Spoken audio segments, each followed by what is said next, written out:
siapa yang berwudu. Nah, ya, man tawaddoa, siapa orang yang berwudu, ini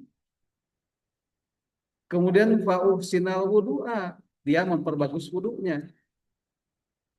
Kemudian sumaroha, kemudian dia pergi, maksudnya pergi ke masjid, tentu dengan tidak tergesa-gesa, fawajadan nasa, lantas dia menemukan orang-orang qad solu, sudah selesai salatnya. Begitu. Jadi karena tidak tergesa-gesa tadi, dia berwudu, menyempurnakan wudunya, kemudian dia pergi ke masjid, kemudian dia menemukan orang-orang dan tidak mendapatkan jamaah. Begitu. Karena tidak tergesa-gesa tadi. Apa yang kemudian apa yang terjadi? A'tahullahu, Allah memberikan kepadanya misla ajrin, seukuran pahala. Seukuran pahala apa?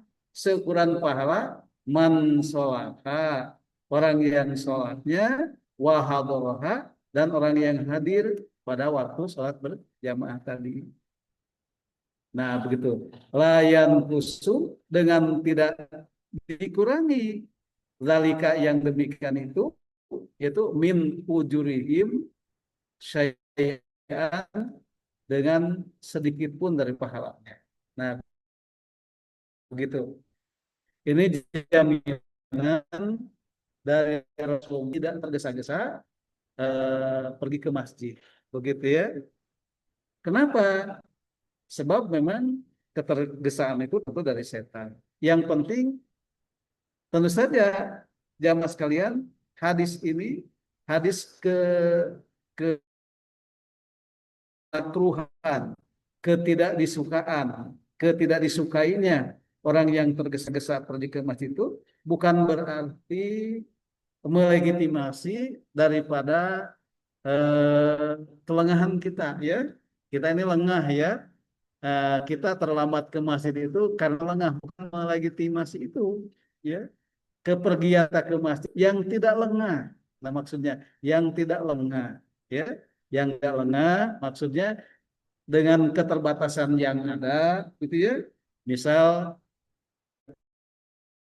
kuliah baru selesai, tiba-tiba adzan telah berkumandang, kita baru selesai kuliah, kemudian harus wudhu dulu, harus ini dan itu dulu, ya, sehingga eh, ke apa namanya, keterbatasan itu menyebabkan kita terlambat bergabung ke jamaah, itu tidak menyebabkan gugurnya pahala sholat berjam 27 rakaat. Kita akan mendapatkannya. Begitu maksudnya, ya. Jadi hadis ini tidak kita, tetapi melegitimasi keterbatasan kita untuk pergi ke masjid tadi. Jadi jangan sampai kita, oh ini udah apa, udah komat, sudah dikumandangkan, nah, nggak mungkin ini nyampe apa, pasti terlambat, pasti tidak menemukan jamaah sholat. Nah, jangan sampai ada anggapan begitu, ya. Walaupun kita itu tidak menemukan jamaah sholat, kalau niat kita itu memang untuk berjamaah sholat, walaupun tidak mendapatkannya, maka kita mendapatkan atau tidak menggugurkan pahalanya yang 27 rakaat. Begitu, ya. Nah, tapi catatannya tadi, hadis ini tidak melegitimasi kelengahan kita. Begitu, ya. Baik, itu jamaah sekalian, apa namanya, bahasan kita yang kemarin sampai sana. Nah, adapun bahasan kita hari ini, kita akan mencoba masuk kepada kitab Al-Jamaah wal Imamah. Nah, kitab Al-Jamaah wal Imamah. Begitu, ya. Nah, kepada Bapak Ibu sekalian, kepada sahabat, kerabat dimanapun Anda berada, pada adik-adik mahasiswa dan mungkin ada pelajar, terlebih kepada adik-adik mahasiswa yang tengah offline hari ini, eh, bagi jamaah yang memiliki kitabnya, bisa dibuka kitab Bukhari-nya, masih jilid pertama, yaitu pada kitab Al-Jamaah wal Imamah. Nomornya nomor 15. Namun apabila kita punya akses untuk bisa mendownload kitab itu, boleh didownload, gitu. Didownload di internet, kitab Bukhari-nya, dan bisa dibuka, begitu.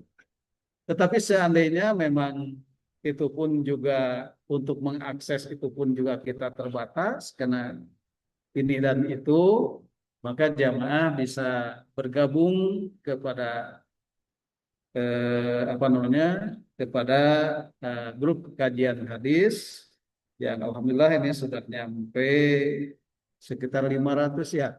Nah, tetapi belum optimal ini kita, ya mestinya grup ini kita optimalkan, begitu. Dengan apa? Tentu dengan hal-hal yang bermanfaat, begitu.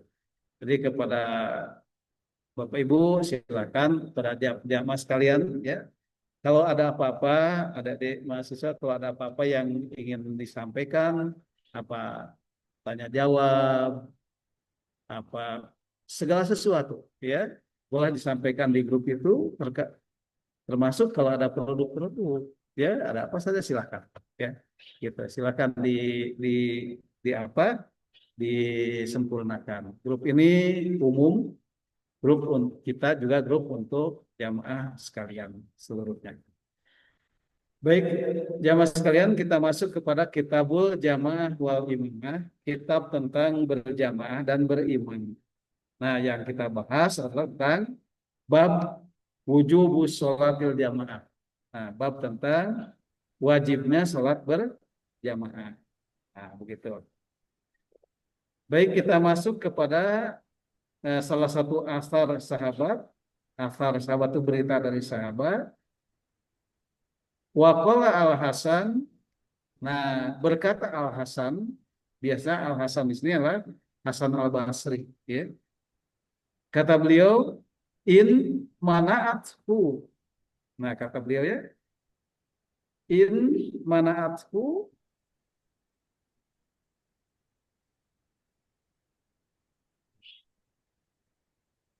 in apabila mana'at menghalangi kepada beliau. Siapa yang menghalangi kepada beliau? Ummuhu, itu ibunya. Nah, dia kata Al Hasan, apabila seseorang itu menghalanginya dari apa? Anil isya'i, dari sholat isya, fil jamaah, berjamaah, ya, apabila ibunya menghalangi dia sholat berjamaah, syafaqatan, karena sayang, itu karena sayang, maka lam yutiha, jangan ditaati, begitu ya, jangan ditaati.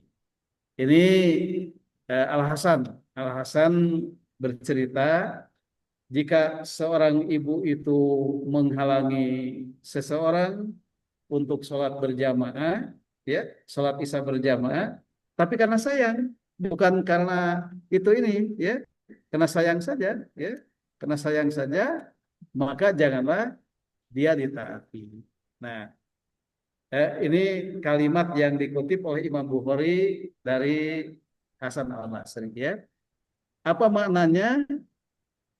Jamaah sekalian, maknanya adalah bahwa ketaatan itu adalah kepada perkara yang ma'ruf, kepada perkara yang baik.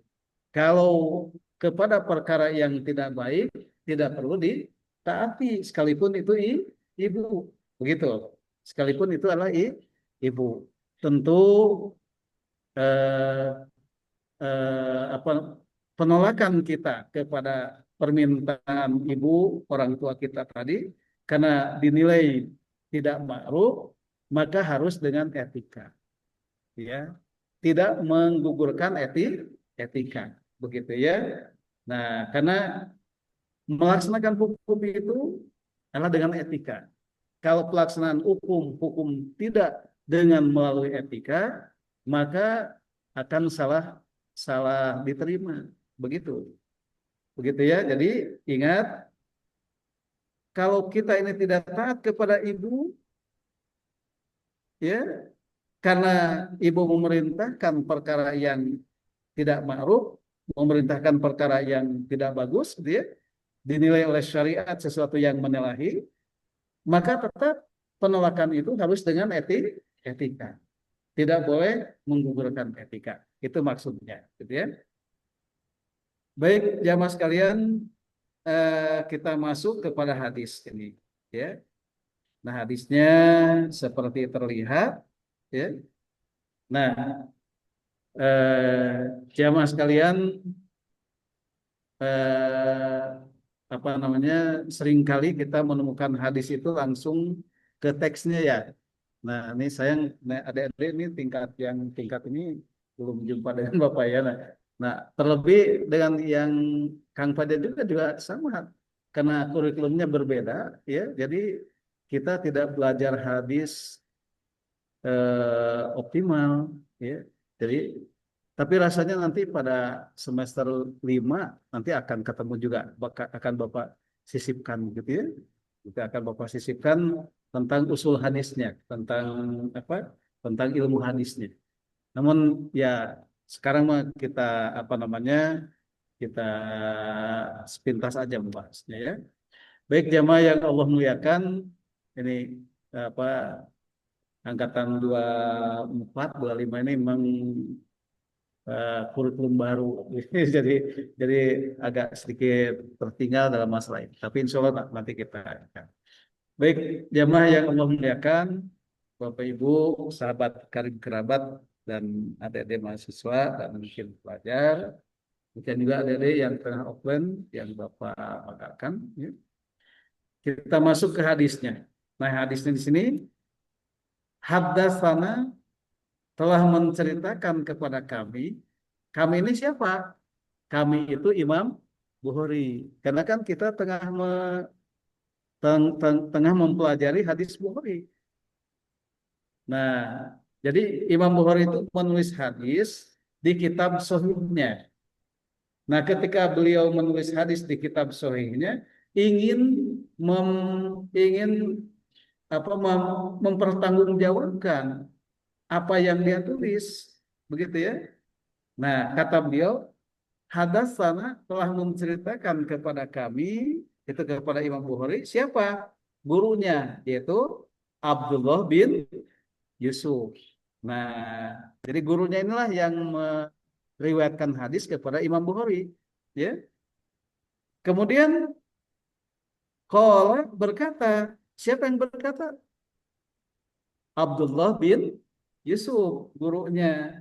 Dalam rangka apa Abdullah bin Yusuf itu berkata? Dalam rangka mempertanggungjawabkan hadis yang ia riwayatkan kepada Imam Bukhari. Sehingga dia harus berkata, apa katanya? Akhbarona, telah mengabarkan kepada kami. Nah, kami yang kedua siapa? Kami yang kedua adalah Abdullah bin Yusuf. Nah, kalau kami yang pertama adalah siapa ini? Imam Bukhari. Nah, kalau kami yang ini ya Abdullah bin Yusuf. Siapa yang mengabarkan kepada Abdullah bin Yusuf? Adalah Malik, gurunya. Gurunya siapa? Gurunya Abdullah bin Yusuf. Abdullah bin Yusuf gurunya Imam Bukhari. Nah, begitu ya. Nah, nah, Malik mendapatkan hadis ini dari siapa? An Abi Zinad, dari Abu Zinad. Abu Zinad mendapatkan hadis dari siapa? Anil A'rod, dari A'rod. A'rod dari siapa? An Abi Hurairah, dari Abu Hurairah. Nah, Abu Hurairah adalah sahabat, ya. Jadi ini yang disebut dengan rangkaian sanad dalam sebuah hadis. Nah, jadi itu bedanya kajian hadis dengan kajian Al-Quran, jamaah sekalian. Ya. Jadi kalau kajian Quran itu kita langsung ketika kita membuka Al-Quran, langsung kita berjumpa dengan teks Al-Quran. Kan gitu ya? Kita buka Al-Quran langsung. Langsung alif lam mim langsung ke teksnya. Tetapi kalau kajian hadis, sebelum kita sampai kepada teks hadis, kita dihadapkan dulu kepada sanad, kepada rangkaian sanad. Kenapa begitu? Karena memang penulisan Al-Quran dan hadis berbeda. Kalau Al-Quran itu langsung dituliskan ketika turun. Kalau hadis tidak dituliskan. Kalau hadis itu diriwayatkan. Sehingga dengan demikian eh, untuk sampai kepada teks hadis itu kita harus menelusuri dari periwayatnya kan. Begitu. Nah, ini periwayatnya itu adalah dalam hal ini sanadnya yaitu Imam Bukhari mendapatkan dari gurunya dari Abdullah bin Yusuf. Abdullah bin Yusuf mendapatkan dari gurunya itu Malik. Malik mendapatkan hadis dari gurunya itu Abu Zinad. Abu Zinad mendapatkan hadis dari Imam A'rad. Imam A'rad mendapatkan hadis dari sahabat Nabi yang namanya Abu Hurairah. Nah itu, begitu ya. Nah, kemudian Abu Hurairah berkata, nah barulah sampai kepada ilustrasinya. Kata Abu Hurairah, anna Rasulullah Shallallahu Alaihi Wasallam, bahwa Rasulullah SAW itu pernah bersabda seperti ini. Nah, baru kita sampai kepada teks daripada hadis ya. Nah, ini teks hadisnya. Kata Rasulullah, walladzi, dan demi yang nafsi diriku biyadihi ada pada tangannya. Nah, kata Rasulullah, walladzi, demi yang nafsi diriku biyadihi ada pada genggaman tangannya, gitu ya. Lakot, sungguh hamamtu, aku ini berkeinginan, kata Rasul. Aku ini sungguh berkeinginan an amuro, untuk memerintahkan bihatobin, akan memerintahkan membawa kayu bakar, ya. Payuh tobu, kemudian dikumpulkan itu kayu bakar. Nah, kata Rasul, aku ini berkeinginan untuk mengumpulkan kayu bakar, buruk saja disimpan di suatu tempat itu kayu bakar, ya.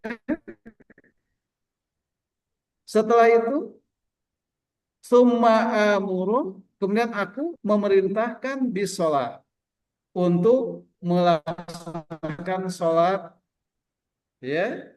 Wayuk adzana laha, kemudian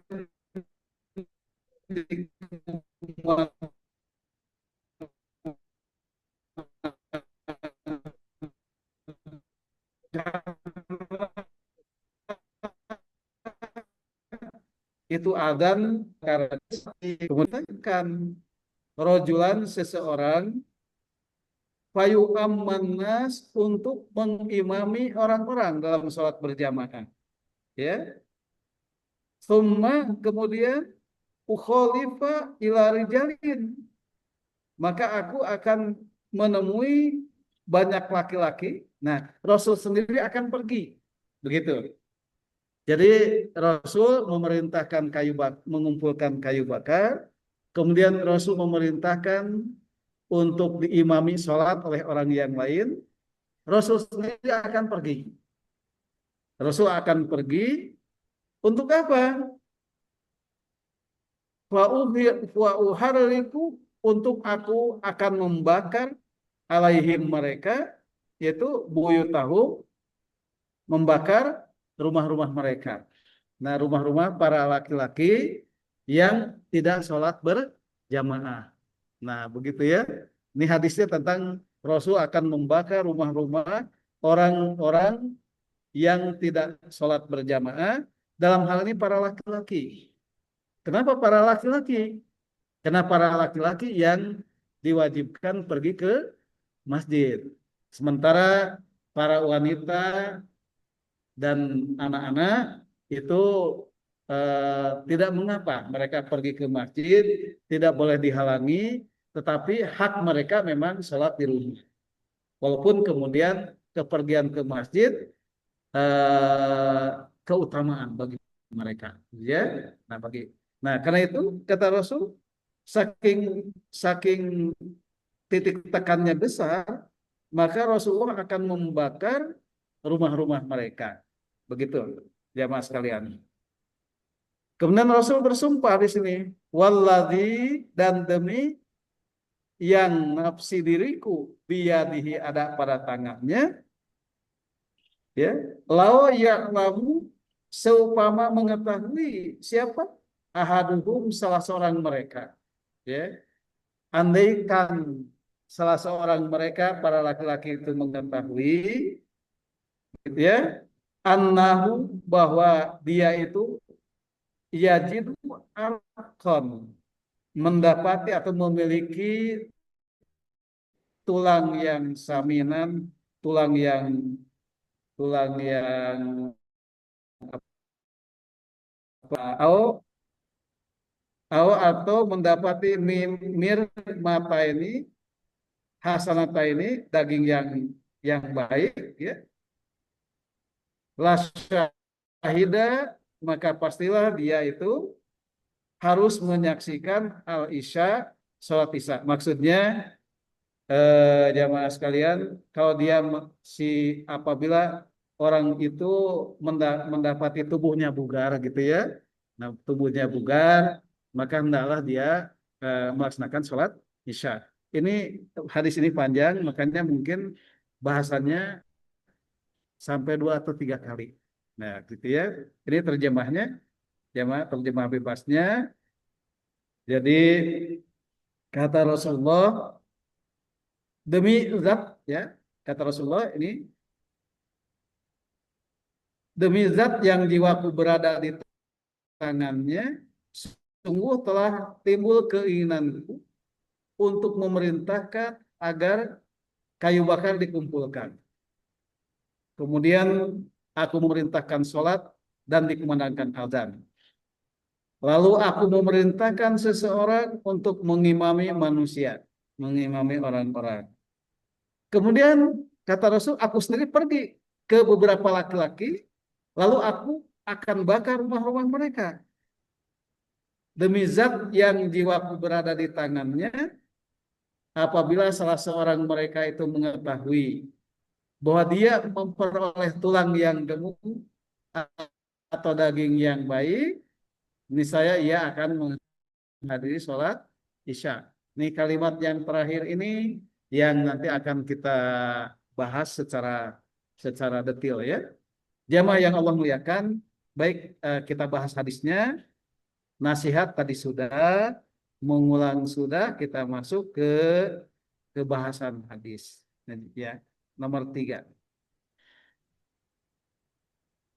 Jamaah yang Allah muliakan, kita sapa kembali Bapak Ibu, eh, dimanapun Bapak Ibu yang Allah muliakan. Ini kajian ini juga oleh Bapak Ibu dosen kita, ya. Kemudian juga tentu saja sahabat kerabat dimanapun Anda berada, yang dalam hal ini dari awal Bapak Susadiansah nih, kakak tingkat waktu SMA, beliau alhamdulillah memberikan support. Kalau hadir, terima kasih Bapak Cucu beserta keluarga. Kemudian tentu saja ada mahasiswa dan pelajar yang online dari beberapa jurusan. Ada dari jurusan bahasa Inggris, jurusan apa namanya itu, jurusan bahasa Perancis dari EPO, dan banyak lagi, dan tentunya dari jurusan PAI, ya, baik S1, S2, dan tentu saja adik-adik yang tengah offline hari ini yang Bapak cintai dan banggakan, ya. Hari ini kita membahas hadis tadi. Nah, setelah kita membahas hadis di atas itu kita tidak mendapati adanya kewajiban untuk wajibnya sholat berjamaah. Begitu ya. Sehingga para ulama berbeda pendapat dalam memahaminya. Begitu. Jadi karena di dalam teks hadis tadi tidak menemukan kalimat dari Rasulullah wajib atas kalian berjamaah. Tidak. Karena itu para ulama menjadi berbeda pendapat dalam memahami hadis di atas. Nah, di antara pendapat para ulama, berdasarkan hadis itu, maka sholat berjamaah termasuk fardu kifayah. Ini menurut Imam Syafi'i. Jadi menurut Imam Syafi'i, kalau begitu, sholat berjamaah itu adalah fardu kifayah. Bukan fardu ain. Karena itu, karena sholat jamaah itu adalah fardu kifayah, bukan fardu ain, maka hukumnya adalah lebih bersifat sunnah muakkadah. Lebih bersifat sunnah muakkadah. Anjuran yang diutamakan. Begitu. Karena kenapa jadi anjuran yang diutamakan? Ini terkait dengan persoalan siapa di antara kita yang ingin membina diri, begitu ya? Yang ingin membina diri terkait dengan siapa di antara kita yang ingin melakukan riyadhah nafsiyah, membina diri, maka seyogianya sholat berjamaah itu adalah menjadi instrumen, menjadi alat untuk pembinaan di diri. Begitu. Maka janganlah ditinggalkan itu sholat berjamaah. Tetapi tetap hukumnya menurut Imam Syafi'i adalah fardu kifayah. Nah, jamaah sekalian, apa itu fardu kifayah? Apa itu fardu ain? Nah, kita sudah tahu. Tetapi untuk memahami secara operasionalitas, maka fardu ain itu kita terjemahkan sebagai kewajiban pribadi, sedang fardu kifayah itu adalah kewajiban sosial. Nah ini terjemahan apa ya? Terjemahan praktisnya, ya. Jadi fardu ain itu adalah kewajiban pribadi, sedangkan fardu kifayah itu adalah kewajiban sosial. Nah, jadi sholat berjamaah itu kata Imam Syafi'i adalah fardu kifayah, kewajiban sosial. Jadi kewajiban sosial itu apa? Siapa yang wajib melaksanakan? Ya masjid penyelenggara sholat.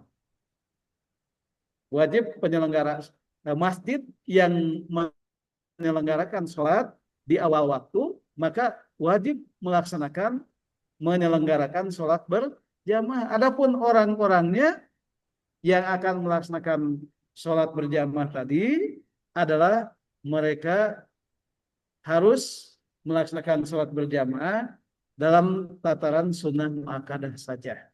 Begitu. Oleh karena itu, bagi Imam Ahmad, ya sekalian, bagi Imam Ahmad ini, ya, sholat berjamaah itu hukumnya wajib ain, tetapi tidak ada kaitan dengan sahnya sholat. Nah gitu. Jadi jamaah sekalian,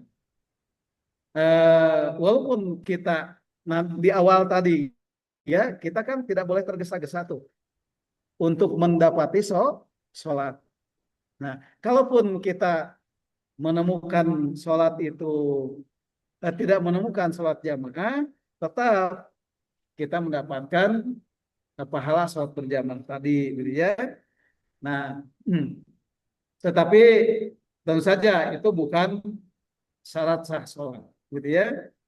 Nah, jadi kata Imam Ahmad, sholat berjamaah itu hukumnya wajib ain, tetapi bukan sah bukan syarat sah sholat. Baik jamaah sekalian, coba kita lihat bagian berikutnya. Nah ini, bagi yang berpendapat sholat berjamaah itu sunnah muakkadah. Nah ya, ini jumhur ulama ya. Diambil dari beberapa alasan. Yang pertama, hadis ini tidak menunjukkan adanya kewajiban. Ya. Bahkan kalau jadi itu Nabi SAW pergi, berarti beliau meninggalkan salat berjamaah. Tetapi kan Nabi tidak jadi membakar rumah kan. Nah, ini yang dipersoalkan oleh para ulama. Nabi sendiri tidak jadi pergi. Sebab kalau Nabi pergi, maka salat jamaah ditinggalkan oleh beliau. Itu katanya. Gitu ya. Nah, jadi dengan demikian, salat berjamaah sendiri bukan merupakan kewajiban dan Nabi hanya memberikan ancaman saja. Gitu. Nah, yang kedua, Nabi SAW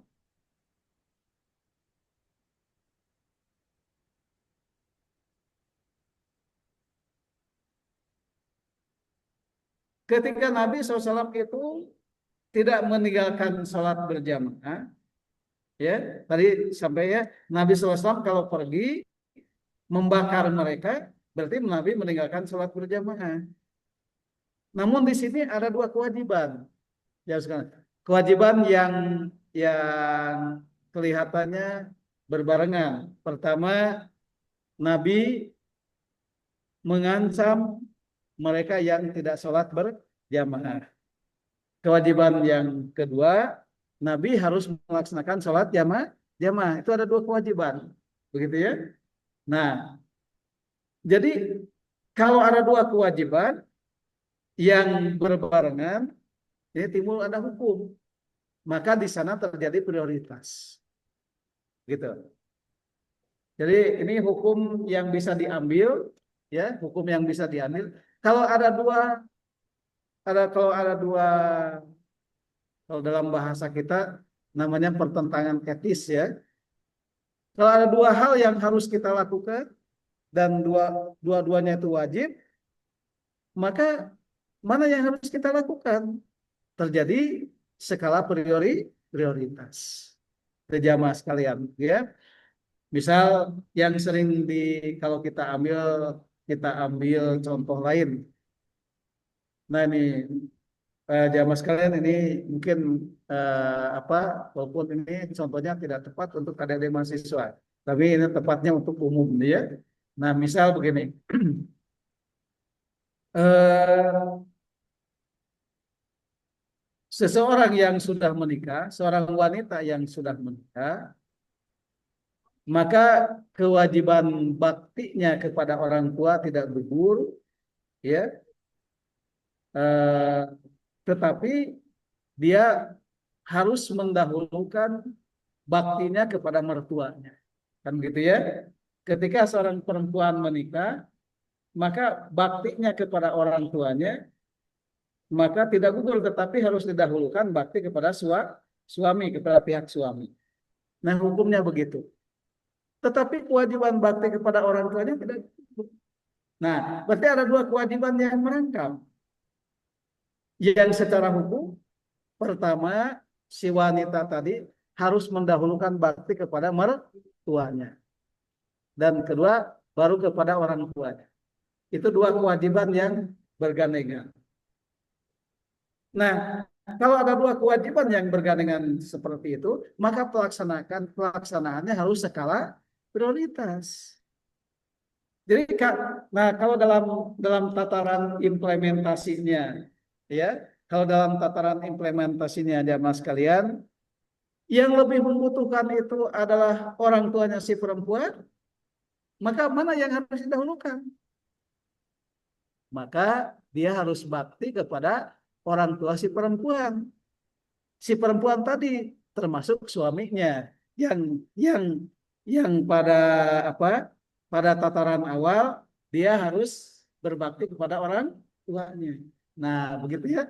Bisa dipahami ya? Ini ada kaidah. kaidah usul nih, kaidah usul ya. Jadi kalau ada dua kewajiban merangkap, maka timbullah prioritas ya, begitu.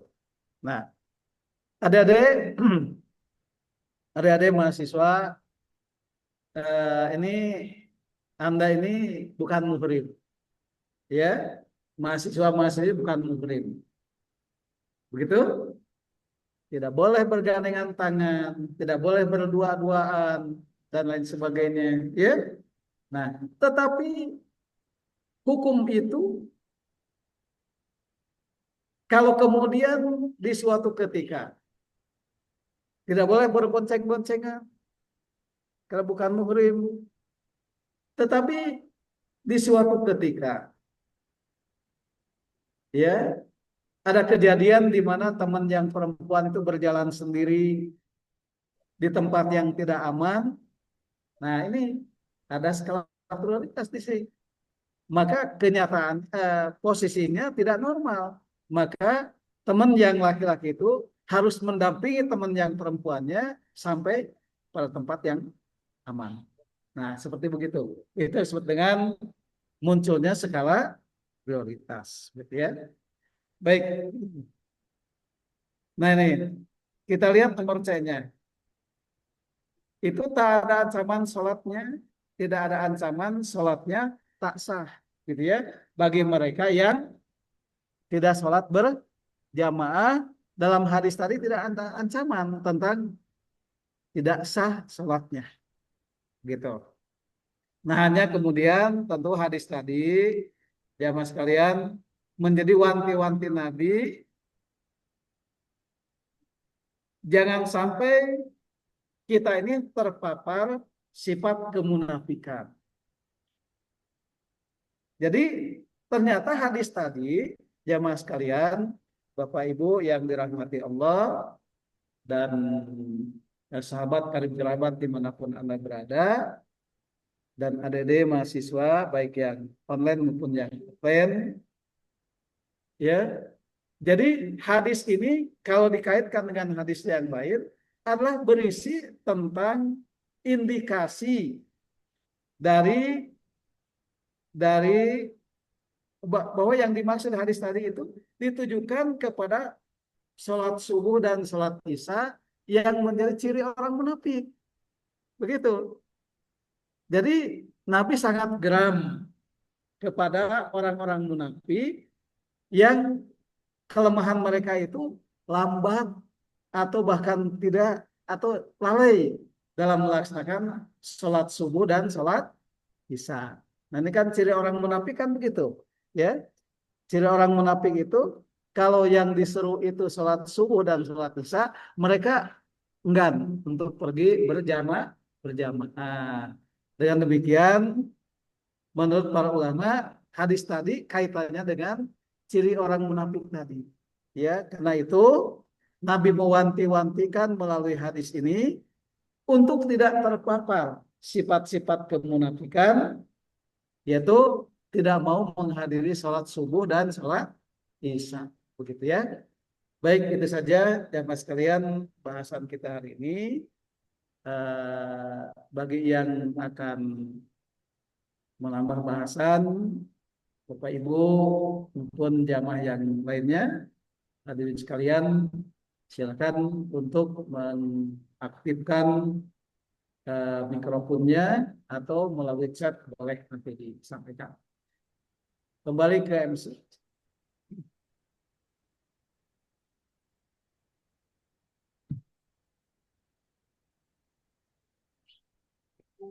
Baik, terima kasih kepada Bapak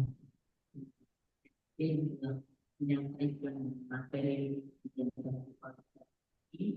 dan sebelum kita akan buka sesi pertanyaan dan juga diskusi. Bagaimana jemaah yang memiliki pertanyaan, baik yang ada di yang ada di bahasa Al-Quran dan juga yang ada di Zoom, dipersilakan untuk apabila ada pertanyaan bisa untuk ditulis bagi yang di Zoom, ditulis di obrolan chatnya di bawah dan dipersilakan.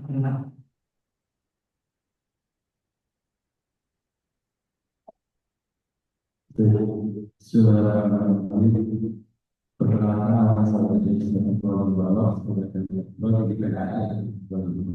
Jadi pertanyaan saya bahwa terkait salat yang terpercaya maksudnya kalau salat itu bagaimana menerapkan ketika kita dalam keadaan kuliah.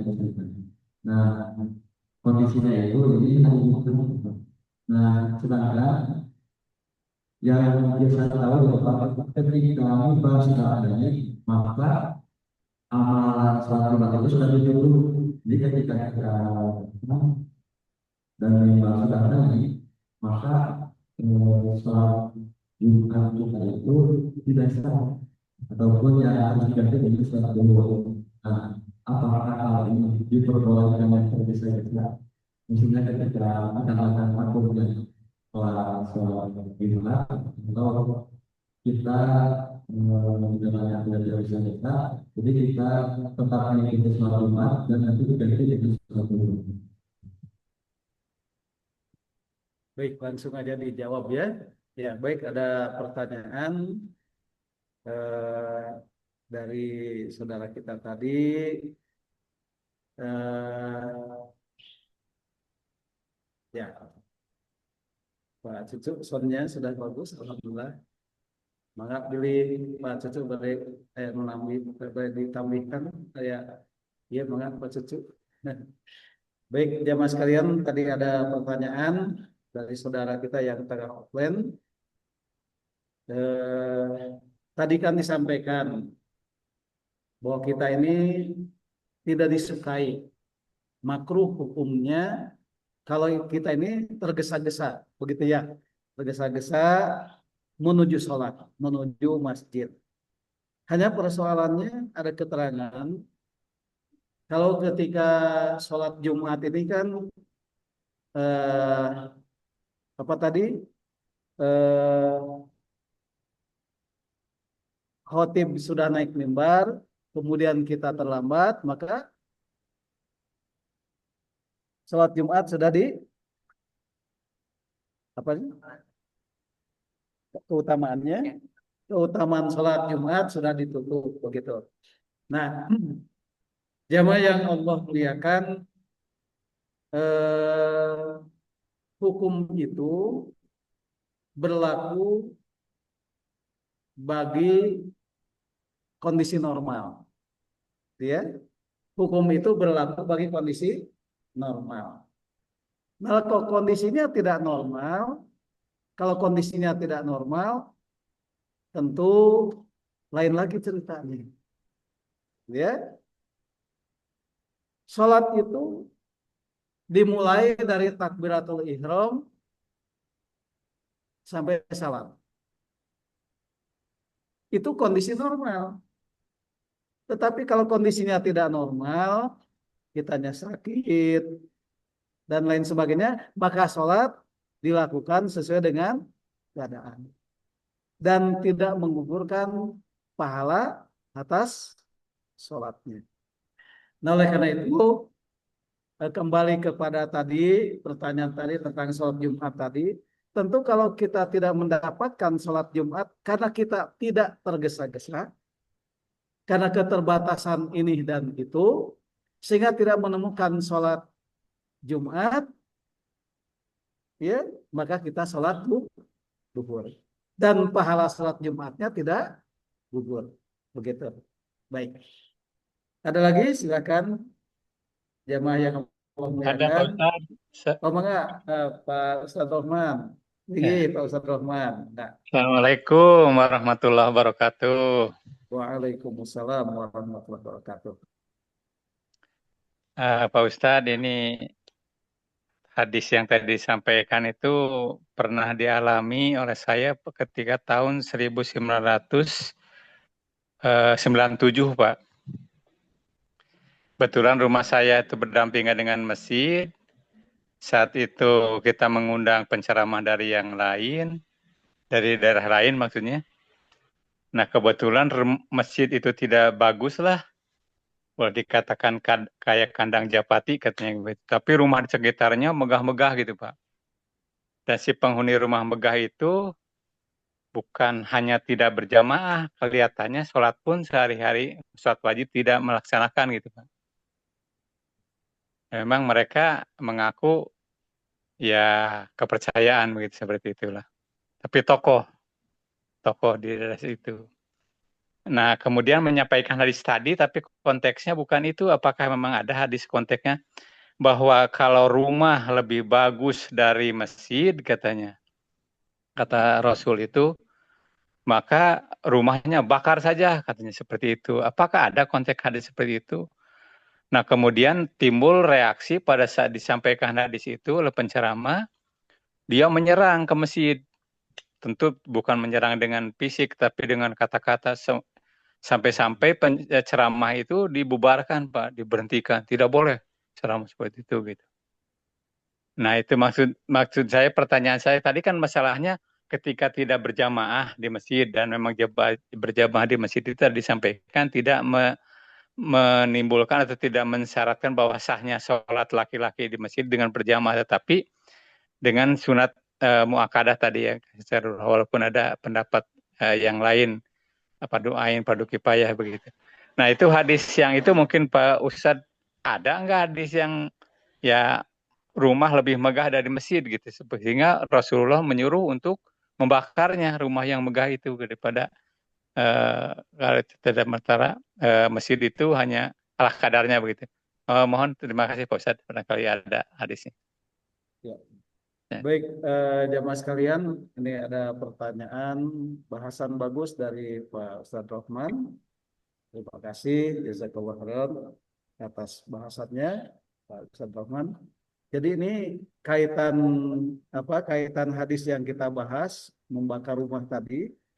Kata beliau ada terbetik berita, ada hadis yang mengatakan apabila eh, rumah dan masjid itu nampak berbeda. Rumah bagus-bagus tapi masjid ala kadarnya. Apakah memang harus dibakar itu rumah-rumah? Nah, begitu. Itu ya apa ya Rupina kitanya Pak Ustadz Rahman. Iya, terus Pak Ustadz. Terus. Nah, jadi tentu saja keterangan ini salah sekali. Tidak ada keterangan yang begitu. Oh, tidak Ya, ada ya. tidak ada keterangan begitu. Jadi tidak ada keterangan di mana Rasul akan membakar rumah-rumah yang bagus, sementara ada masjid yang kecil di sana. Tidak ada. Gitu. Nah, jadi pertama keterangan itu tidak ada, ya. Kemudian adapun hadis yang kita bahas tentang membakar rumah itu adalah kaitannya dengan ancaman Jamaah. Nabi saking pentingnya sholat berjamaah, Jamaah. gitu. Saking pentingnya sholat berjamaah, khusus bagi laki-laki, bagi perempuan tidak ada halangan untuk berjamaah, gitu, gitu ya. Hatur nuhun Ustaz Rahman atas bahasannya, jazakallah khairan. Amin. Silakan. Amin. Ya, atau Ya, nuhun jazakallahu Pak Ustadz. amin. Ya. Karena masih ada. Oh, dari Putri. Silakan. Ya. Ini ada satu lagi.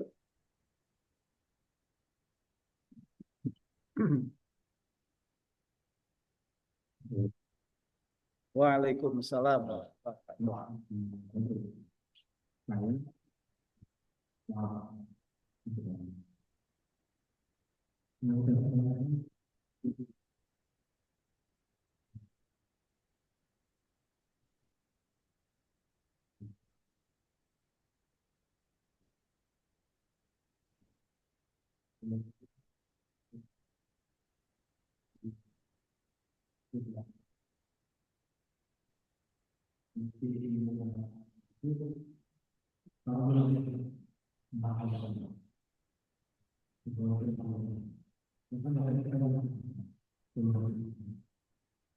Ya. Sudah? Pertanyaannya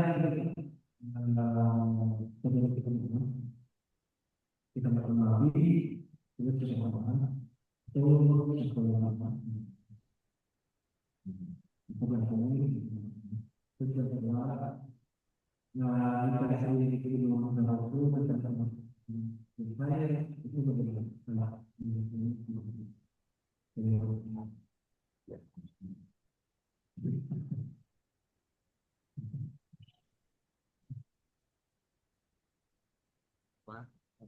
Yang pertama, kurang jelas apa sih? Yang kedua dari kita itu memang punya tentang tapi mungkin kita belum sampai bagaimana yang pertama.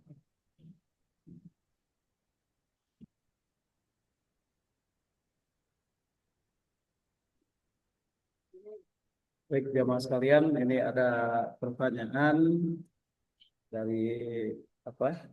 eh, dari jamaah yang offline. Untuk pertanyaan yang disampaikan, mungkin sedikit awal ini pertanyaan pertama, jamaah mengatakan bahwasanya bagaimana apabila ada seorang yaitu sebelumnya kan pernah bagi meminum arak, apakah ada dasar yang diampuni ketika meminum arak? Dan yang kedua terkait dengan sholat, dia menanyakan bahwasanya ketika imam melakukan rukuk dan rukuk, kemudian imam naik sementara bacaan kita belum selesai, apakah masih dihitung tetap sah sholatnya? Baik, ya terima kasih pada adik apa yang sudah bertanya tadi. Ya mas kalian, ini ada dua pertanyaan. Yang pertama, apakah seorang mualaf di diampuni dosanya, begitu ya? Sementara sebelumnya dia berbuat dosa, begitu ya, makan babi dan lain sebagainya lah, begitu ya. Nah, tentu saja ketika dia masuk Islam, maka dia akan suci bersih, ya. Dia akan suci bersih dengan bertobat, begitu. Tinggal dia kalau ada hubungan, maksudnya kalau ada kaitan dengan hak insani, utang piutang dan sebagainya, tentu itu lain lagi masalahnya, ya. Ini kalau ada utang piutang dan sebagainya, maka itu diselesaikan. Tetapi dosa perdosaan yang kaitannya langsung dengan Allah, maka itu sudah langsung diampuni, begitu. Yang kedua,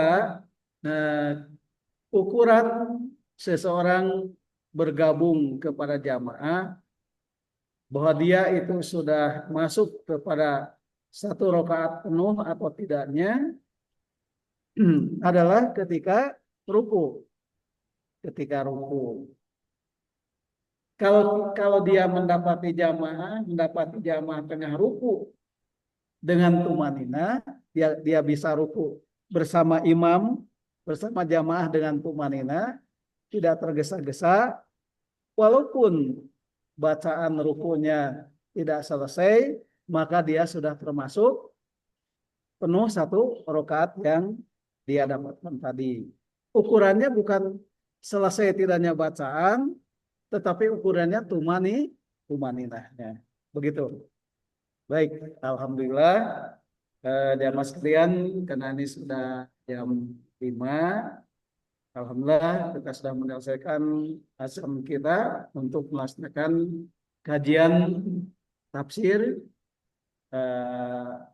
Kembalikan kepada MC.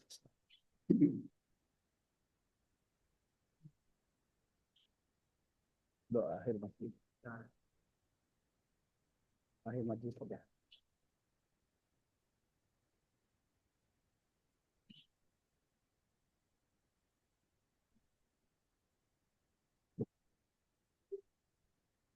Baik, terima kasih.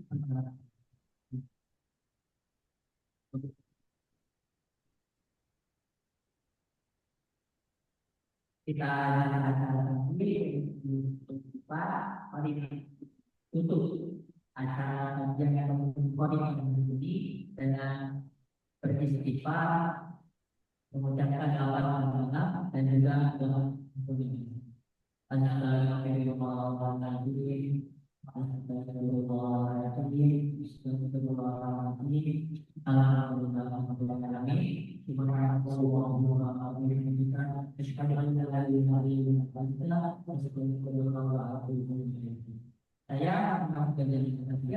waktu masa yang hilang kerjanya. Menurut wanita sudah ini, kami diri, terima kasih. Assalamualaikum warahmatullahi wabarakatuh. Assalamualaikum. Ya, subhanallah wa bihamdika, asyhadu an la ilaha illa anta, astagfiruka wa atubu ilaik. Ya, baik. Assalamualaikum warahmatullahi wabarakatuh.